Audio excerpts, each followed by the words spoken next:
عليها رضي الله عنه، ولا سيما في المجاهدات، ولا سيما في الأعمال الصالحات، ولا سيما في معاناته لأهل عصره ولأهل بلده وللدولة الموجودة في أيامه الذي كانت تحكمه سليم سمى يافع وكانت دولة ظالمة. كل ذلك مسطر في ترجمة هذا الإمام العظيم.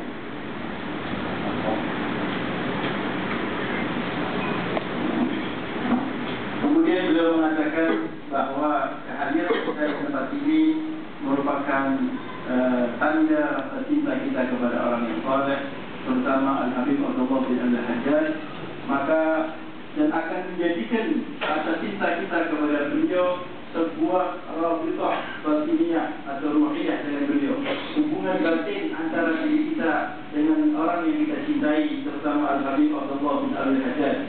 Yang mana apabila kita berhubungan dengan orang kutub seperti Al-Habib Abdullah bin Al-Hajjaj, maka kita akan mendapatkan kemanfaatan yang besar. Al-Habib Abdullah bin Al-Hajjaj pernah mengatakan, ma'arafna ma'tayibna, siapa yang saya tahu kepada orang tersebut, maka saya tidak akan tinggalkan, maka saya tidak akan rela dia nanti akan kena api neraka. Bagaimana kalau ada kita berhubungan dengan beliau? Beliau mengatakan, apa yang aku pakai tidak akan tersentuh nanti api neraka. Begitulah ucapan daripada Al-Habib Al-Imam Habib Abdullah bin Al-Hajjaj. Banyak sekali ucapan-ucapan beliau yang berhubungan tentang ketinggian derajat beliau di sisi Allah Subhanahu wa Ta'ala. Kemudian untuk itu kita juga harus jaga diri kita, hati-hati jangan sampai kita hadir di majalisul ma'asi atau majlisul fasad. Ya, kita harus jaga diri kita, anak-anak kita jangan duduk-duduk dengan orang-orang yang rusak, duduk-duduk kepada ahli maksiat. Ya, karena hal demikian itu menjadikan kita menghadang laknat Allah Subhanahu wa Ta'ala, menghadang kemurkaan Allah Subhanahu wa Ta'ala. Barangkali ketika kita duduk di tempat itu datang laknat Allah, maka kita termasuk orang-orang yang terlaknat. Ketika kita duduk dengan orang-orang yang fasad itu, datang di dalamnya adalah ghadab dari Allah, murka dari Allah Subhanahu wa Ta'ala, maka kita termasuk orang-orang yang dimurkai oleh Allah Subhanahu wa Ta'ala. Untuk itu satu dengan yang lain mesti saling bantu membantu. Wa ta'awanu 'alal birri wat taqwa. Kita harus saling bantu membantu kepada hal-hal kepada kebaikan. Jangan sampai kita bantu membantu ke dalam hal-hal yang sifatnya kejahatan. Kemudian beliau mengatakan bahwa sabda Nabi Sallallahu Alaihi Wasallam, satu orang duduk di satu tempat yang baik, ya, kemudian dia hanya ikut duduk saja. Ada orang berbuat baik, dia ikut duduk di dalamnya, maka turun rahmatnya Allah Subhanahu Wa Taala sehingga orang itu pun mendapatkan rahmat dari datangnya Allah Subhanahu Wa Taala. Demikian juga kadang-kala kata Nabi yang mafhumnya, orang duduk di satu tempat yang di situ terus diamalkan amalan-amalan kegelapan, amalan-amalan dosa, sehingga turun murka Allah dan azab Allah Subhanahu wa Ta'ala.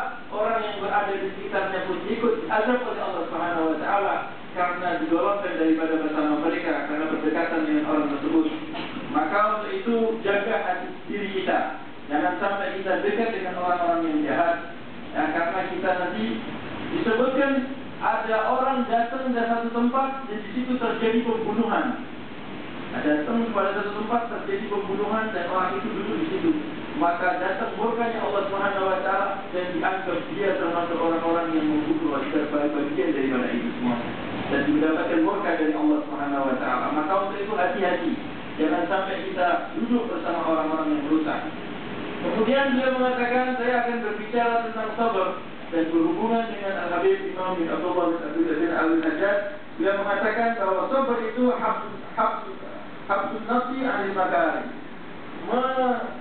Jadi memegang hati kita, ya, memegang daripada nafsu kita kepada hal-hal yang tidak kita sukai.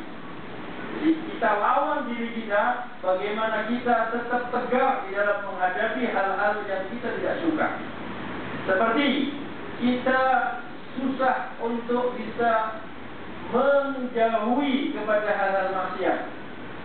terutama para pemuda yang berhubungan dengan wanita, pergaulan bebas, duduk dengan wanita yang bukan mahramnya, berat dalam hatinya untuk dia tinggalkan. Maka hendaknya kita sabar, kita tahan diri kita untuk tidak kumpul dengan wanita-wanita yang bukan mahram kita, karena itu adalah sebuah kemaksiatan.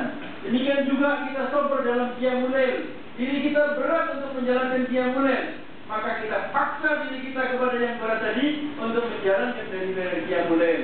Demikian salat berjamaah, demikian juga zikir dan qiraatul Quran.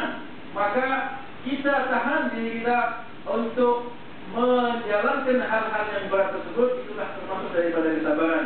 Para ulama membagi kesabaran itu ada 3. Yang pertama, sabar yang akan mendapatkan 300 derajat. Yang kedua, sabar yang akan bisa menghasilkan 600 derajat. Dan yang ketiga, yang kedua 600 derajat. Dan yang ketiga, sabar yang akan bisa menghasilkan dengan 900 derajat.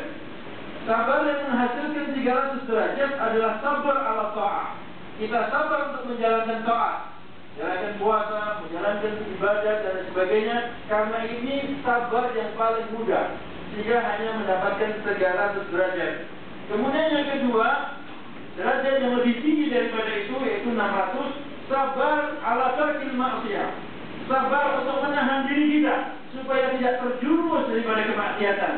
Karena betapa banyak orang itu mampu bersabar untuk menjalankan taat, tetapi ketika di hadapannya maksiat, dia tidak mampu menahan dirinya untuk bisa meninggalkan kemaksiatan tersebut. Betapa banyak orang yang salat, tapi di handphonenya ada kemaksiatan karena ada gambar-gambar yang porno atau yang tidak betul. Karena dia tidak sabar menghadapi yang seperti itu, maka dia mesti tahan dirinya untuk tidak berbuat maksiat. Maka dia akan mendapatkan daripada derajat 600. Kemudian sabar yang paling susah adalah sabar yang mendapatkan 900 derajat, yaitu sabar alal masa'ib wal balaya. Sabar terhadap musibah yang datang dan bala-bala yang datang, karena ini yang paling berat untuk nafsu kita para jamaah yang mulia. Ya, tapi mesti kita harus sabar terhadap apa yang telah ditakdirkan oleh Allah Subhanahu wa taala. Al-Imam Habib Abdullah bin Abdul Haddad, beliau orang yang memiliki kesabaran dalam segala hal. Sejak kecil beliau mendapatkan daripada musibah, tapi beliau sabar di dalamnya. Sejak kecil beliau sabar dalam menjalankan taat, menjalankan berbagai macam ibadah. Dan sejak kecil hingga beliau dewasa dan beliau tua, banyak menghadapi gangguan-gangguan orang yang tidak suka kepadanya. Pemerintahan yang saat itu adalah dipimpin raja-raja yang zalim, yang membenci Habib Abdul Haddad, yang menekan, mempresor oleh Habib Abdullah bin Haddad. Beliau sabar dalam menghadapi itu semuanya, sehingga Allah Subhanahu wa taala angkat derajat beliau dengan derajat yang tinggi-tingginya.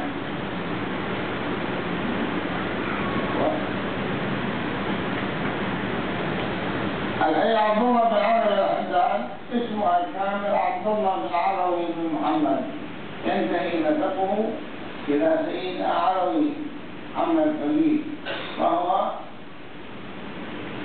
عروي بن محمد بن علي بن محمد بن عروي بن عبيد الله بن المهاجر إلى الله، أحمد بن عيسى بن محمد النجيب بن علي البريدي بن جعفر الصادق بن محمد الباقر بن علي بن العالمي ابن الحسين بن علي بن ابي طالب، فهو من فاطمه الزهراء بنت رسول الله صلى الله عليه وسلم.